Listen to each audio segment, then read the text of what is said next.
T'avais la flemme d'aller voir, merci pour le résumé. C'est pour ça que je suis là, c'est pour ça que je fais ça. Salut tout le monde, aujourd'hui on est là pour parler du dernier Marvel, Thunderbolt. Je vais te résumer ça, l'histoire complète et on donne un petit peu son avis.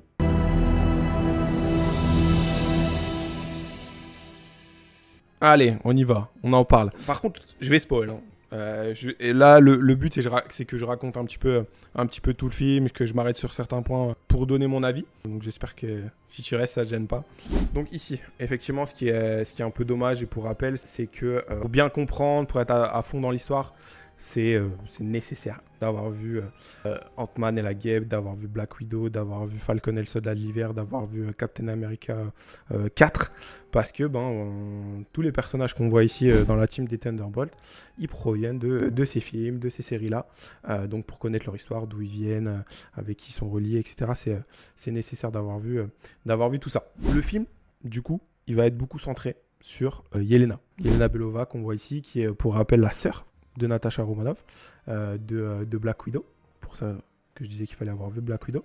Donc le film va être centré sur elle. Là, les petites images que je vous ai mis, c'est le plan de début du film, plan d'intro où là, pour la petite histoire, c'est elle qui a fait la cascade. C'est un jump en parachute du haut d'un building, et c'est l'image, c'est l'intro du film. Et donc c'est le personnage central qui est la sœur de Black Widow et qui va un petit peu rassembler tous les différents personnages autour d'elle, et qui est du coup voilà, elle prend un petit peu le flambeau de Black Widow, parce qu'on sait ce qui est lui arrivé dans Avengers Endgame. Et donc on entre directement dans un petit peu ce qu'elle fait en ce moment, à la suite des derniers films et séries, où elle est en fait, elle a été recrutée par un petit peu la méchante du film qu'on va voir juste après, Valentina Allegra des Fontaines, et elle fait des missions pour elle. Voilà, elle n'est pas super heureuse, on va dire, dans sa vie, et elle fait des missions pour elle. Le traitement du personnage, il est sympa, il est cohérent, ça va avec ce qu'on voyait précédemment, et en plus, voilà, l'actrice Florence Pugh, c'est vraiment une actrice pas mal en vogue en ce moment, elle est un peu dans tout, et je trouve qu'elle joue très bien. On arrive dans le film et on rentre direct dans l'action avec une mission, qu'elle va faire, où on voit ici, par exemple, là je vous ai mis une image d'une baston filmée un petit peu dans un sorte de plan séquence vu du dessus, comme ça, par la cam, où elle va se battre avec des mecs voilà, qui ont des armes, qui sont tout encagoulés, tout préparé, et tout. Et voilà, donc elle se bat, elle fait ça un peu nonchalamment, on va dire. Mais ça donne des séquences comme celle-là, où au niveau cinématographique, on voit qu'on a un film avec des idées de réal, avec des trucs un peu sympas qui montrent que le film est un peu autre chose qu'un simple film Marvel, avec un scénario et quelque chose de pas trop élaboré. Ensuite, ce dont je voulais parler, c'est de lui, Red Guardian. Red Guardian, qui est donc, un petit peu pour rappel, c'est introduit dans le film donc Black Widow, donc c'est le père de Yelena, de Black Widow, et donc lui qui est là aujourd'hui, donc aux États-Unis, qui vit chez lui, un petit peu comme un loser, on va pas se mentir. Il est chez lui, il fait rien, il regarde la télé, il mange des chips, il boit de la bière, etc. Toujours interprété de manière très sympathique. Voilà, c'est l'acteur qui est dans Stranger Things, qui s'est fait connaître, enfin peut-être pas qui s'est fait connaître juste avec ça, mais c'est tu ressembles à ça, Go to sleep. Un personnage super sympa qui, comme dans les films précédents, il apporte bonne humeur. C'est un peu, si on peut dire, le mec qui apporte les blagues, etc. Mais on n'est pas sur des blagues un peu pourries, classiques à la Marvel, qui sont pas forcément drôles, etc. On va dire qu'il apporte la bonne ambiance. La bonne ambiance, c'est aussi ce côté bienveillant, ce côté papa, ce côté rassurant, et un peu de légèreté dans le film, parce que le film a des sujets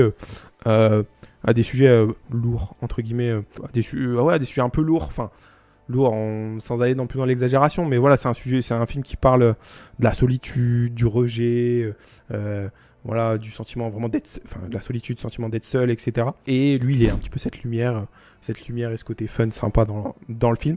Donc là, on le retrouve, comme je disais, où il est seul dans sa maison, il fout rien. À savoir que lui, du coup, c'est un super soldat, comme Captain America, mais côté Russie, qui était donc dans sa jeunesse super connu, et un super héros en Russie. Et donc il a une super force. Et pour revenir un petit peu sur ça, c'est cette scène, c'est où Yelena, donc qui est sa fille, hein, le personnage dont on parlait juste avant, va le retrouver chez lui et lui fait part aussi, elle, de son sentiment, comme je disais. Elle fait son travail, mais elle fait ses missions, mais elle se sent seule.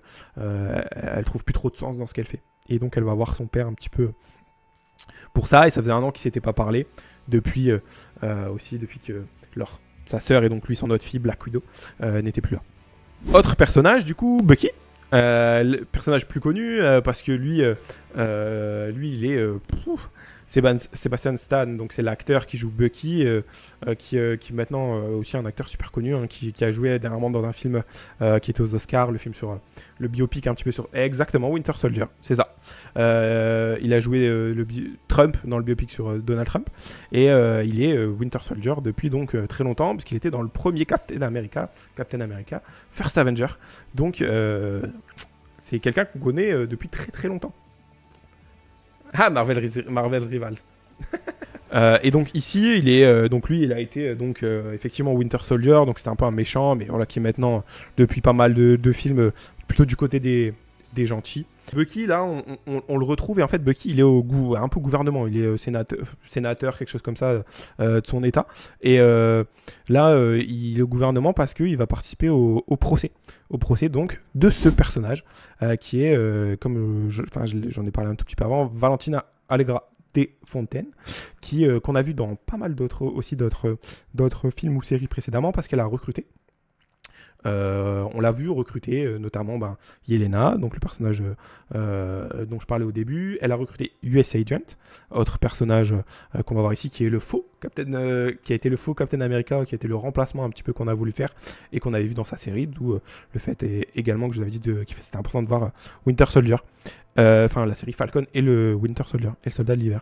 Bucky toujours aussi bon, hein, en personnage, hein, personnellement que moi je trouve un peu sous-côté comme personnage, mais qui est toujours très sympa, très badass, et qu'on aime bien. Donc là ici il est un petit peu mis au début du film dans un truc de bureaucrate. On l'avait vu, il avait fait une apparition dans le film précédent, le Captain America précédent, mais très très courte et un petit peu incohérente. Je vais pas mentir. Dans le film précédent, en fait, il parle à Captain America, il le rebooste un petit peu, le nouveau Captain America, l'ancien Falcon. Il le rebooste un petit peu pour qu'il prenne son envol en tant que nouveau Captain America. Et là, ici, lui, dans ce film, on avance un peu, mais il va avoir des problèmes et il l'appelle pas. Enfin, des cohérences. Les films se suivent, mais parfois, si on veut chipoter, on peut trouver des petits points qui font que la continuité peut être questionnée. Donc en fait, on est au procès de cette dame, donc Valentina Allegra de Fontaine, qui en fait est directrice de la CIA, mais qui en même temps avait une société qui, donc là, en gros, est accusée d'avoir fait un petit peu des expériences, des recherches un petit peu illégales, sur notamment des essais sur les humains. En gros, elle essaye de se créer un super-héros, de refaire un petit peu... pas comme Captain America avec le sérum, mais encore pire. C'est-à-dire que là, elle veut se créer son propre super-héros avec des pouvoirs de fou. Voilà, c'est contre l'éthique, etc. Et donc elle a un procès. J'ai regardé en VO, donc d'impeachment, on dit. Mais en gros, pour se faire destituer, tout simplement, de son poste à la CIA. Et potentiellement même d'aller en prison. Et en gros, ici, donc on voit, donc à gauche, US Agent, donc le faux, entre guillemets, Captain America. Au milieu, on a Ghost, dont on n'a pas encore parlé. À droite, Yelena Belova. Et en dessous, Taskmaster. Donc, ça, c'est tous les personnages qui vont former la team après. Donc, US Agent, je vous en ai parlé. Donc, il vient de son film précédent, enfin, de la série Falcon et le Soldat d'hiver. Bon, personnage un petit peu chiant. Je vais pas mentir que j'ai pas trop kiffé dans la série. C'est un faux Captain America, c'est un ancien de l'armée qui a été Captain America pour le gouvernement, qui a un peu fait n'importe quoi et qui s'est vu tomber dans l'oubli parce qu'en gros pendant une mission il a pété un câble et il a tué un civil. Donc c'est un super soldat aussi. Il a le sérum de super force. Et donc il a été recruté à la fin de la série par Valentina Allegra de Fontaine pour travailler pour elle. Et donc ils font tous en gros des missions pour elle un petit peu. Ils lui demandent en gros pour sa société cachée de faire des missions. Et la première mission qu'on avait vue de Yelena par exemple, c'était de détruire un labo parce qu'elle veut effacer ses preuves par rapport à ce procès notamment. Au milieu, donc Ghost qui est la méchante de Ant-Man 2. Voilà pourquoi il fallait voir Ant-Man 2, parce que c'est la méchante d'Ant-Man 2. Elle a des pouvoirs. Bon, après la super force et le sérum, on peut appeler ça un pouvoir, mais elle a vraiment un pouvoir. C'est-à-dire qu'elle peut se rendre invisible. Dans le film, elle le dit, elle arrive à le tenir qu'une minute. En gros, elle se rend invisible et elle peut aussi passer à travers les murs, à travers les matières. Et tous aussi, forcément, se battent très très bien. À droite, Yelena, donc je vous ai parlé, c'est une Black Widow en gros. Et en dessous, Taskmaster, qui était dans les promos du film, etc. au début, et qui est donc, la méchante du film Black Widow. Et en fait, Taskmaster, c'est, pour faire un petit aparté sur les comics, c'est un méchant, c'est un perso assez sympa. En fait, c'est quelqu'un qui copie en fait les héros, les autres. C'est-à-dire qu'il va se battre contre Captain America, donc il va apprendre le style de combat de Captain America. Il se bat contre Hawkeye, qui se bat avec un arc, et pareil. Enfin, voilà. C'est un copycat, on dit ça. C'est quelqu'un qui copie toutes les techniques des autres. Je dis il parce que dans les comics, c'est un homme, et là, ils en ont fait une femme. Peu importe. Et donc là, on va dire premier spoil important, c'est-à-dire qu'en fait, elle était un petit peu sur quelques affiches, etc. Et là, donc c'est la première fois qu'on la voit, on la voit 3 minutes où ils vont tous se battre entre eux dans ce sorte de bunker, et elle va se faire tuer tout de suite. Bref, elle se fait tuer, donc personnage qui se dommage, enfin, il sert à rien, ils auraient pu ne pas la mettre, mais bref. Et en gros, voilà, comment ils se retrouvent dans ce bunker, c'est en gros Valentina les a tous envoyés en mission pour tuer chacun d'entre eux. C'est-à-dire que, par exemple, Ghost, elle a pour mission de tuer Taskmaster. Yelena, elle a pour mission de tuer Ghost. US Agent, il a pour mission de tuer Yelena. Enfin, voilà. Oui, merci d'être venu, c'est ça. Merci, au revoir. Allez, vu 2 minutes et goodbye. Bon, c'est... je pense que Marvel, ils savaient pas quoi faire du perso. Ils se sont dit... c'est une bonne occasion de la ramener, de la tuer. Ça fera un truc un peu impactant. Mais bon. Pas très utile non plus, quoi. Bon, voilà, ils ont tous été envoyés là pour s'entretuer, parce qu'en gros, c'est eux, ils ont tous fait des missions pour détruire toutes les preuves contre Valentina, et les dernières preuves qui restent, c'est eux, c'est des humains, s'ils témoignent contre elle, et donc elle voulait faire en sorte qu'ils s'entretuent tous, et donc ils se retrouvent ici. Et après s'être retrouvés ici, c'est la première fois ici, dans ce même endroit, on fait la rencontre de Bob. Expliquons un petit peu qui est Bob. En fait, donc, je vous ai parlé que Valentina voulait faire ce projet de créer un super-humain, un super-héros pour elle, qu'elle pourra contrôler. Et donc, ce projet s'appelle le projet Sentry. Sentry, c'est un personnage dans les comics, ce qui est méga puissant. C'est un personnage, c'est Superman, quoi. Chez DC, mais chez Marvel, c'est aussi puissant que Superman, voire peut-être même plus, il est méga puissant. Et donc son origine, c'est ça, c'est qu'en gros, il a été créé par quelqu'un d'autre, ici donc par Valentina, et en fait, il a participé à des essais sur les humains. Et Valentina, en fait, elle croyait avec ses équipes que rien n'avait marché, parce que tous les sujets qui avaient fait le test étaient tous morts. Et en fait, là, on va le voir juste après. Ici, dans ce bâtiment, dans ce bunker, ils vont déclencher un truc pour tout brûler, quoi, pour tous les tuer. Et Sentry, elle savait même pas qui c'était au début. Quand ils l'ont vu, parce qu'elle a des caméras, forcément, elle a vu tout le monde ici. Et elle a vu ce mec-là, donc qui s'appelle Bob. Son prénom, c'est Bob. Elle savait pas qui c'était. Et en gros, après, ils ont déduit que ça devait être quelqu'un de l'essai clinique qui avait réussi. Et du coup, elle a voulu, après, absolument forcément le récupérer. Et donc là, en gros, voilà, ils ont tous compris entre eux que elle les avait trahis, et c'est là où le début de la team se forme, quoi. Là, ils vont travailler entre eux pour s'échapper. Et en travaillant entre eux pour s'échapper, donc lui, Bob, ce qu'il faut savoir, c'est qu'il est schizophrène. C'est-à-dire qu'il a 2 personnalités. De base, c'est un mec un petit peu paumé, timide, il sait pas trop parler aux autres, etc. Et il a une part très sombre, un petit peu, voilà, comme je disais au début sur le thème du film, c'est très sombre.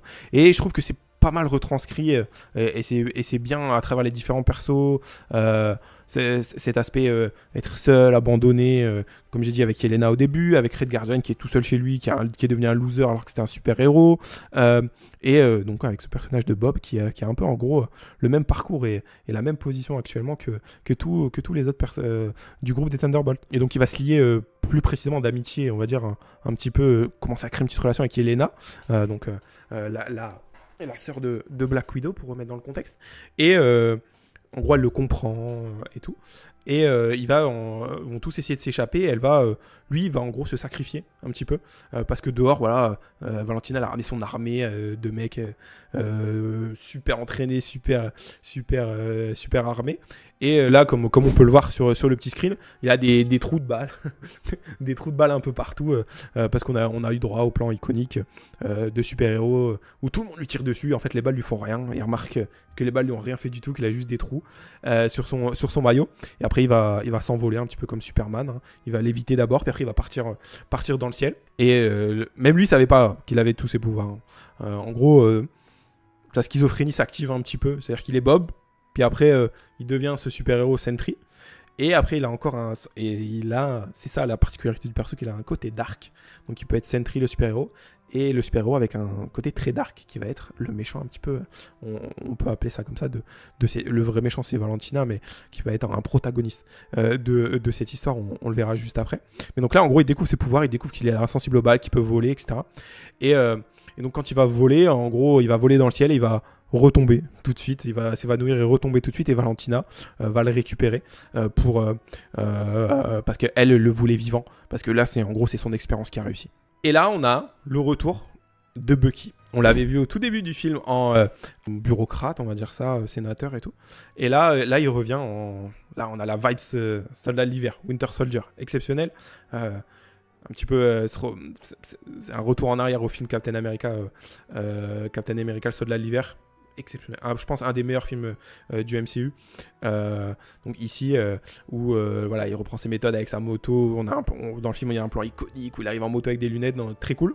Et en fait, il vient, il a eu, voilà, par des infos, il a eu ouï de ce qui s'est passé dans le bunker, et donc il vient un petit peu pour arrêter tout ça, mettre un terme à tout ça. Et en gros, il va réussir à capturer les 4 zozos qu'on a ici, donc du groupe des Thunderbolts, assez facilement. Il arrive à les attraper assez facilement. Et en même temps que voilà, qu'ils sont attachés là, il reçoit des infos sur Sentry, sur le projet Sentry, et ce mec super, en gros il a une top chez Valentina, ce mec super fort mais super incontrôlable du fait de sa schizophrénie. Et en gros là donc ils vont un petit peu s'allier encore une fois, donc là Bucky vient se rajouter au groupe des Thunderbolts pour aller sauver un petit peu tout ça, et en gros ils se donnent rendez-vous à New York parce que Valentina elle a ramené Sentry à New York. Et donc pour donner un petit peu un avis sur cet aspect formation, ce groupe, je trouve qu'ils ont une bonne dynamique un peu ensemble, c'est pas mal. Voilà, ça met le temps qu'il faut pour se mettre en place. Perso, j'ai pas vu le temps passer dans le film, j'aurais fait 2 heures, mais moi, le temps est passé assez vite. Et la dynamique marche bien. On a Yelena qui est au centre, qui donne un peu les ordres, qui est assez mise en avant. On a Red Guardian, comme je dis, qui est la figure un peu paternelle de tout ça, et qui apporte un petit peu ce côté légèreté, humour. Et après, Ghost et US Agent sont un peu plus en retrait. Voilà, ils ont quelques moments de mise en avant par rapport à leur capacité, etc. Mais ils sont un peu mis en retrait. Et on n'a pas parlé du US Agent sur lui, comment il se rattache à ce côté abandon seul. C'est que lui, il est mis en avant par les autres au début comme étant le seul qui a une famille, qui a un enfant, etc. Et en fait, on l'a vu, on a eu un petit flashback où il est déprimé. En gros, il s'occupe pas de son enfant. Il est déprimé par l'image qu'il a eue, l'image qu'il a représentée au public en tuant un innocent. Et en gros, sa femme l'a quitté, elle est partie avec son fils. Donc il est tout seul, comme une merde un peu. Et donc ils vont tous à New York pour essayer de sauver ça, parce que c'est l'endroit où comme je disais, Valentina a ramené Sentry. Et là, pour les connaisseurs un petit peu, on peut reconnaître la tour Avengers, parce qu'effectivement elle a racheté la tour des Avengers, la tour iconique où il y a eu tous les événements, du premier Avengers, où Hulk a fracassé Loki comme un chiffon et tout. Et donc ils vont tous se retrouver là. Donc on a même ce plan un petit peu sympa, un petit peu iconique, où on voit toute la team, et qui fait forcément référence au plan de l'ascenseur, avec les ascenseurs qu'il y a eu dans le même immeuble dans les films des Avengers. Et donc eux, voilà, ils vont venir confronter un petit peu donc Valentina et Sentry et Bob. que Valentina a réussi à transformer en Sentry. Donc là, je vous ai mis un petit peu pour illustrer les images. Donc là, on a une représentation dans les comics de Sentry qui fait très Superman avec sa cape, son truc uniforme, etc. Donc il peut voler, il peut contrôler avec sa main. Voilà, il met sa main comme ça, il peut faire déplacer des objets, des humains et tout. Enfin, il est super fort, on tape, il se passe rien. Et là, sur l'image, on voit un petit peu son costume dans la réalité. Et en gros, comment elle a réussi à le rendre comme ça, elle l'a materné, elle l'a fait sentir important, etc. Et donc lui l'a suivi, l'a écouté un petit peu, il a teint ses cheveux, etc. pour ressembler à Sentry. Donc Sentry, c'est cette entité-là, du coup. Bob, on a Bob quand il est humain, un peu pâteau, etc. On a Sentry quand il est comme ça en super-héros, super fort, type Superman. Et du coup, il va eux, ils vont essayer de l'arrêter après un petit discours. Et il va aller... il va aller 1v5 tout seul très facilement. Voilà, ils sont un petit peu ridicules. Enfin, ça, lui, c'était un petit peu perso, une des craintes que je pouvais avoir vis-à-vis du film, parce que en connaissant Sentry, sa puissance et tout, on a un passif avec Captain Marvel qui est aussi un personnage super puissant, super OP, et qui dans les films est géré... en gros, il la gère en mode elle est pas là, quoi. Quand il y a des problèmes, elle est pas là. Et quand elle arrive, les problèmes sont réglés très vite. Voilà, dans Avengers Endgame, elle arrive à la fin de la baston. En 10 secondes, elle détruit tout le vaisseau de Thanos. Voilà. Limite, elle arrive à 1v1 Thanos. Mais bon, ils font un petit trick avec une pierre d'infinité pour arrêter ça. Mais voilà. Pour l'instant, j'ai trouvé qu'ils avaient un peu du mal à gérer...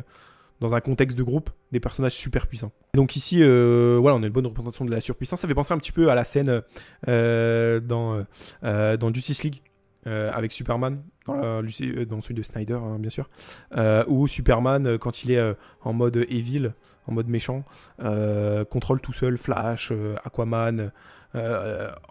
voilà, donc ici on a Red Guardian qui le tape, il sent rien, d'un coup de main il l'envoie en l'air et tout, donc c'est plutôt pas mal. Et en fait à la fin de ça, donc eux vont battre en retraite, vont fuir, vont s'échapper, et Sentry, en gros, Valentina, elle le définit comme un super héros aussi puissant que tous les Avengers réunis. Et donc lui il a un peu pris ça au mot, et pour lui dans les Avengers il y a Thor c'est un dieu. Et donc il se considère maintenant comme un dieu. Il dit du coup je suis un dieu. Et du coup il se demande pourquoi un dieu devrait écouter les ordres d'une personne comme Valentina, d'une simple personne comme ça, quoi. Et il se rebelle un peu contre elle. Il a commencé à dire que voilà, il n'a pas besoin de l'écouter et qu'il a juste besoin... il fait ce qu'il veut, c'est un dieu, quoi. Et donc il va se rebeller contre elle, et elle, un peu à la manière de Suicide Squad chez DC, c'est-à-dire que en gros ils ont installé un kill switch, en gros. Elle a une télécommande où juste elle appuie sur un bouton et en fait ça le tue. Le but c'est que ça le tue. Et donc elle va réussir à l'activer et en gros elle va le laisser pour mort en fait. Et elle va essayer de partir de la tour. Sauf que là, il va se réveiller et là on fait connaissance avec Void. Et donc comme je disais, le personnage il est schizophrène, il a plusieurs personnalités, il a des problèmes un peu mentaux. Et donc là, on fait connaissance pour la première fois avec Void. C'est sa personnalité maléfique. En gros, son Void, ça veut dire rien. En gros, c'est le néant, quoi. Et donc là, c'est le néant qui prend possession de lui et qui va faire un petit peu n'importe quoi. C'est-à-dire que lui, en gros, il va mettre sa main devant et en gros, il va... Au début, moi, je pensais qu'il tuait les gens. Enfin... la bande-annonce laisse penser qu'il tue les gens, c'est-à-dire que les gens disparaissent. Genre, il fait juste ça et les gens deviennent leur ombre. Ils ne font plus qu'un avec leur ombre et ils disparaissent. Et c'est un peu gore. Enfin, what the fuck. C'est-à-dire que et là, on voit, en gros, il va faire ça. Les équipes de Valentina vont essayer de l'arrêter. Bon, ça sert à rien, il fait juste ça et tout le monde disparaît. Donc, elle va lui envoyer des hélicoptères sur lui et tout. Et en gros, lui va juste tuer les conducteurs, enfin, faire disparaître les conducteurs. Et en gros, ce qui va créer en fait une scène assez sympa où en gros, toute l'équipe des Thunderbolts est dans la rue et ils vont devoir gérer un peu ça. C'est-à-dire que lui, comme il va faire s'écraser des hélicoptères, etc., ça va donner une scène où voilà, il y a des débris qui tombent dans les rues de New York et tout. Et on retrouve là vraiment un côté vraiment héroïque dans les films qui manquait un petit peu parce que toutes les dernières bastons des films de super-héros, elles étaient un peu chiantes, un peu lentes. Dans le dernier Captain America, la bataille finale entre Red Hulk et Captain America, ça se fait dans une super grande rue. Il y a des voitures, mais il n'y a personne. Donc Vraiment, le côté super-héros, pour moi, c'est aussi... voilà, il sauve des gens, il protège des gens. Et là, on retrouve un peu ça. Là, avec le petit screen où on voit Red Guardian qui sauve une petite fille qui allait se faire écraser. Super sympa, super good vibe. Enfin, ça, c'est vraiment des plans cool, quoi. Donc, en gros, voilà, il y a ce côté super sympa, un petit peu dans la street, dans les rues, les super-héros qui sauvent. Et en fait, voilà, là, on peut voir, en gros, quand Sentry, quand il devient le personnage de Void, autour de lui, tout devient de l'ombre, tout devient le void, tout devient le rien en fait. Et là on a sur l'image du bas, on voit New York qui est dans cette fumée, dans cette fumée noire. Et on voit Yelena au-dessus, dans l'image. En gros, dans le film, elle va faire le choix de rentrer dans ce néant. Parce que enfin, je sais pas, on dirait que ça l'appelle un petit peu et qu'elle a envie d'y aller. Et ça fait un peu peur. Et d'ailleurs, un plan un peu marquant, le premier perso que Void va... Enfin, la première personne que Void va neutraliser comme ça, c'est une petite fille. Genre une petite fille qui a 8 ans. Genre, je me suis dit, waouh, ils font vraiment ça dans la film Marvel. C'est-à-dire qu'ils te tuent une fille de 8 ans, quoi. Genre, le méchant tue une fille de 8 ans. Enfin, c'était un peu ouf, je me suis dit. Et après, en gros, voilà, ils sont pas vraiment tués.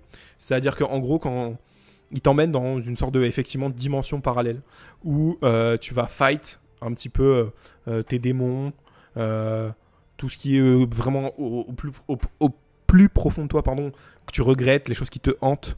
Yelena, quand elle va rentrer, en fait, elle va être face à une scène de quand elle était petite, quand elle a été entraînée dans la Red Room pour être une Widow, une Widow. Et en gros, la scène qu'elle voit, c'est elle-même qui, quand elle était enfant de 8-9 ans, piège une autre petite fille de 10-12 ans.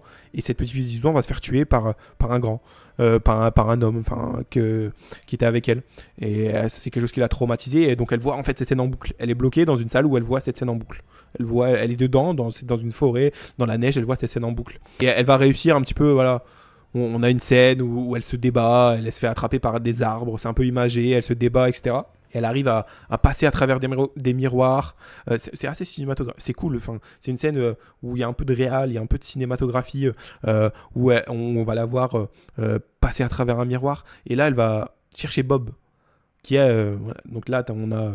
le Void qui se répand partout, mais Bob en fait il est à l'intérieur, comme je disais, il est schizophrène, et elle va parler à Bob, elle va dire Bob ça suffit, elle va essayer de rentrer en contact avec lui, elle va y arriver, elle va le voir à travers un miroir, ils se parlent à travers un miroir, et c'est pas mal fait, c'est à dire que d'un côté du miroir on voit Bob dans un grenier, en fait dans une chambre, et elle est de l'autre côté dans sa propre pièce, et ils se parlent comme ça, c'est pas mal fait, c'est assez cool, c'est pour ça que je disais au début, il y a des idées réelles qui sont vraiment pas mal.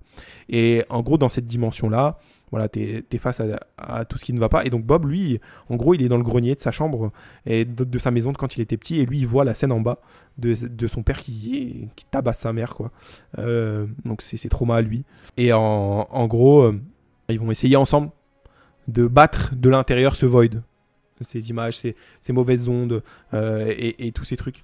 Et on a ici donc toute la team qui va décider de aussi aller dans le Void pour aller chercher Yelena. Parce qu'au début, le Red Guardian, son père, il croit qu'elle est morte aussi, un petit peu comme moi, enfin comme les spectateurs qui croient que Void tue les gens. Et en gros, Ghost, elle dit que si elle est rentrée par elle-même, c'est qu'elle sait que ça, c'est pas pour la tuer. Elle sait qu'il y a quelque chose derrière. Et donc ils vont la suivre. Et en gros, ils vont tous arriver dans ce grenier où il y a Bob. Et on va avoir une scène, un enchaînement où ils vont passer d'endroit en endroit, de scène en scène, traumatisante pour l'un pour l'autre, jusqu'à arriver dans le laboratoire, en fait, où pour la première fois, Bob a laissé sortir Void, et où le bordel a commencé pour lui, en fait. Et il va y avoir cette confrontation face à face de Bob et Void, donc de lui-même, lui seul face à lui-même un peu. Et voilà, c'est une scène belle, enfin assez émotive, où tu vois quelqu'un vraiment qui se bat contre le plus profond de lui-même, contre sa solitude, contre le fait d'être rejeté, contre le fait d'être personne et tout. Alors qu'en face t'as Void qui lui redit qui l'enfonce, qui lui dit mais t'es personne, on sera jamais personne, on sera toujours seul, etc. Et en gros toute l'équipe, Void les a neutralisés assez facilement. Il a mis un meuble sur l'un, l'autre est attaché avec une barre de fer, enfin ils peuvent plus bouger tous les autres. Et en gros ils vont réussir à se débattre et à aller aider Bob à vaincre Void. Et c'est un peu le pouvoir de l'amitié aussi, mais c'est mieux fait, mieux raconté, on va dire. Voilà, je parle du pouvoir de l'amitié parce que dans le dernier Captain America il arrive à battre le Red Hulk juste en lui faisant un discours en disant allez pour ta fille et tout. Enfin, ça c'est laisse tomber. Mais là, là tous ensemble, en gros, ils arrivent à aider Bob et à calmer Bob. Et en gros, ça fait ils reviennent tous du coup dans le monde réel entre guillemets. Et le Void est redevenu Bob, du coup. Le mec un peu lambda, un peu pâteau, un peu passe-partout, on va dire. Et donc, Void n'est plus là. Et du coup, en fait, là, tout le monde, le nuage précédent qu'on a vu ici sur l'image du bas sur New York disparaît et tout le monde réapparaît. En fait, on est un peu dans le monde des cauchemars, on peut dire ça comme ça, où tout le monde fait face à ses peurs. Et voilà, en gros, là, c'est la fin du film et en gros, ils ont gagné, quoi. Là, il redevient Bob. Là, comme on peut le voir. Il est un peu moins charismatique comme ça en Bob. Et donc, là, ils sont dans la rue de New York et on revient sur Valentina. Et en fait, Valentina, son plan de base, c'était de faire une conférence de presse pour présenter son projet Sentry, son super-héros qu'elle avait réussi à créer et qu'elle allait mettre devant le monde. Parce qu'en gros, voilà, les Avengers n'existent plus, comment on se défend, etc. Et donc là, on croit en fait qu'elle est défaite, qu'elle a perdu parce que Sentry, il lui obéit pas. Il est avec tous les anti-héros qu'elle avait engagés, qu'elle devait tuer, mais qui sont pas tués du tout. Et en gros, voilà, ils veulent tous l'arrêter pour l'amener à son procès, en fait. Et bon, c'est un peu imagé, mais en gros, elle va réussir. En gros, elle va essayer de s'échapper, mais elle était devant une genre de palissade avec un drap, et on voit pas ce qu'il y a derrière. Elle attire tout le groupe. Tout le groupe est attiré vers elle. Ils vont pour aller la chercher. Et en gros, elle passe derrière les draps. Et du coup, tout le monde passe derrière les draps. Et en fait, derrière les draps, c'est la conf de presse directe. Et direct devant tous les journalistes, elle va faire sa présentation. Et du coup, au lieu de présenter Sentry, elle présente tout le groupe comme étant... Petit spoil. Les New Avengers. Voilà. C'est pour ça qu'on avait le petit astérix sur le titre Thunderbolt, comme on peut le voir sur la petite affiche que j'ai mis là. C'est le titre du film, c'était Thunderbolt Astérix. Ouais, c'était des spoils, enfin c'était des théories un petit peu qu'il y avait de tout le monde, enfin des gens qui connaissent, enfin qui ont lu des comics, qui ont des petites connaissances. En gros, c'est pas New Avengers, c'est pas un film en préparation. C'est en gros ce film-là, le film là que je viens de vous raconter, que je viens de vous résumer, c'est New Avengers. En gros, le vrai film, c'est New Avengers, parce que cette équipe, c'est les New Avengers. Et pour parler du coup de ça, il y a une scène post-générique où on voit un petit peu, c'est 14 mois après les événements du film, que en gros, ils sont vraiment les nouveaux Avengers. C'est-à-dire qu'ils sont dans la tour Avengers, ils sont devenus les nouveaux Avengers. Ils ont des nouveaux costumes. Maintenant, sur tous leurs costumes, ils ont un A pour Avengers, etc. Et voilà, ils s'occupent des problèmes parce que c'est eux les Avengers. Et on a même un petit truc qui est là, encore une fois, pour revenir sur quelque chose qu'il avait dit qui n'est pas cohérent. C'est-à-dire qu'on a Bucky qui va faire un discours en disant que Captain America, donc Sam Wilson, le nouveau Captain America, de son côté, lui aussi, refait une nouvelle team d'Avengers et qu'il n'est pas content de l'existence des New Avengers. Et c'est pas leur relation dans le Captain America 4, on l'avait laissé où ils étaient copains, ils étaient super potes, méga potes, et là ils s'entendent pas, on sait pas trop vraiment pourquoi. Et donc on a deux teams d'Avengers, celle-ci et celle que va monter Captain America de leur côté, qui se confrontent un petit peu. Et dans cette scène post-générique, on apprend aussi autre chose là qui est super important, qui est vraiment très hypant, et pour moi comme pour beaucoup de monde je pense, c'est que on a je vais vous mettre le petit visuel. Ça. C'est-à-dire qu'en gros, voilà, les nouveaux Avengers, ils vont capter que y a un vaisseau qui arrive sur Terre. Et ce vaisseau, c'est celui-là. Et on voit, ils vont faire un zoom sur le vaisseau. Et ils vont voir qu'il y a un 4 sur le vaisseau. Et qu'en gros, c'est le vaisseau des 4 Fantastiques qui arrive sur la Terre. Un petit peu ouf. Je vais pas mentir. Comme scène post-générique. Du coup, ça spoil un petit peu, on va dire. Ça spoil un petit peu le résultat des 4 Fantastiques, moi, je trouve. Pour moi, la théorie que je peux faire, c'est que le film 4 Fantastiques qui sort cet été, au mois de juillet. En gros, en plus, le film 4 Fantastiques se passe dans un autre univers, sur une autre terre différente. Et c'est un film avec Galactus, donc le dévoreur de monde. Et pour moi, en gros, ça veut dire, ce que ça pourrait vouloir dire, c'est qu'en gros, leur terre va se faire détruire. et qu'ils n'ont pas d'autre choix que de quitter leur propre terre et de voyager un peu comme ça à travers la dimension pour arriver sur notre terre. Et du coup, arriver après sur le prochain film Avengers Doomsday. Voilà un petit peu. Bah, du coup, moi, là, je vous ai parlé de tout le film, des scènes post-crédit. Si je devais donner une note globale au film, moi, je mettrais un bon... Allez, si on part sur une note sur 10, je mettrais 7,8, 7,9. C'est un film, comme je disais, renouveau, vent de fraîcheur sur les films du MCU. C'est un film qui conclut la phase 5. Pour ceux qui ne savaient pas qu'il y avait une phase 5. Voilà, qui donne bon espoir. Qui donne un bon espoir sur un enchaînement après avec donc 4 Fantastiques. On sent quand même que c'est un film, avec notamment la scène post-générique, tout ce que j'ai dit avec le côté New Avengers, qui est une étape dans quelque chose de plus grand. On pourrait dire un peu un épisode de série.